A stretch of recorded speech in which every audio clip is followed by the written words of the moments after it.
और अब बात कर लेते हैं कोरोना वायरस की, जो कि एक बार फिर से देश भर में अपने पैर पसारता हुआ नजर आ रहा है। अगर कुल एक्टिव केसेस की बात की जाए तो 1100 एक्टिव केसेस मौजूदा वक्त में हैं। और ऐसे में हालात को लेकर सरकार भी एक्टिव हो गई है और कोरोना पर क्या क्या अपडेट्स आए हैं जानिए फटाफट।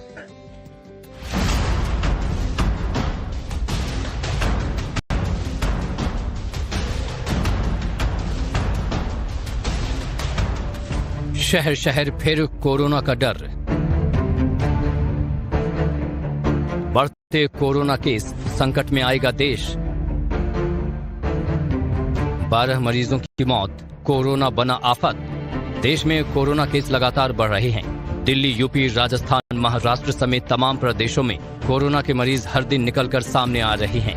देश में कोरोना के नए वेरिएंट से अब तक 1000 से ज्यादा लोग संक्रमित हो चुके हैं। ऐसे में लोगों के सामने सेफ्टी बड़ी चुनौती बनी हुई है।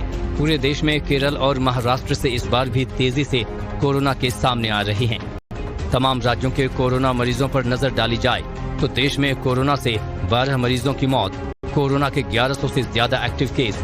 केरल में कोरोना के सबसे ज्यादा केस। केरल में कोरोना से 430 मौतें हुई। महाराष्ट्र में 208, दिल्ली में 104, कर्नाटक में 100, गुजरात में 83, राजस्थान में 39 कोरोना मरीज हो चुके हैं। यूपी में 15 एक्टिव केस जबकि 1 की मौत हुई है। हालांकि राहत की बात यह है कि कई राज्य हैं जहां अब तक कोई एक्टिव केस नहीं है, लेकिन वाराणसी के बीएचयू के 2 डॉक्टर भी कोरोना संक्रमित बताए जा रहे हैं। बीएचयू में माइक्रोबायोलॉजी डिपार्टमेंट के 2 डॉक्टर संक्रमित हैं। यूपी के अस्पतालों में जांच के लिए सतर्कता बढ़ाई गई। चंडीगढ़ में भी कोरोना के चलते साल की पहली मौत हुई है। यूपी के फिरोजाबाद में भी 78 साल के बुजुर्ग की मौत हो गई है। महाराष्ट्र में 24 घंटे के दौरान 66 नए संक्रमित केस मिले हैं।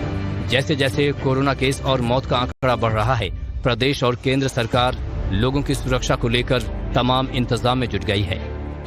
यूपी के अस्पतालों में जांच के लिए सतर्कता बढ़ाई गई। पैनिक न होकर कोविड गाइडलाइन के पालन की अपील। हरियाणा ने कोरोना के खिलाफ जागरूकता अभियान चलाया। सीएम नायब सैनी ने कहा कि कोरोना को लेकर उनकी तैयारी पूरी है।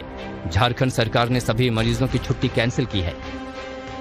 झारखंड सरकार के स्वास्थ्य मंत्री डॉक्टर इरफान अंसारी ने हॉस्पिटल में इमरजेंसी मीटिंग की, तो वहीं आंध्रा के स्वास्थ्य मंत्री ने भी केंद्रीय स्वास्थ्य मंत्री जेपी नड्डा से मुलाकात की। यानी कोरोना के खिलाफ इमरजेंसी हालात से निपटने के लिए सरकार पूरी तरह तैयार है।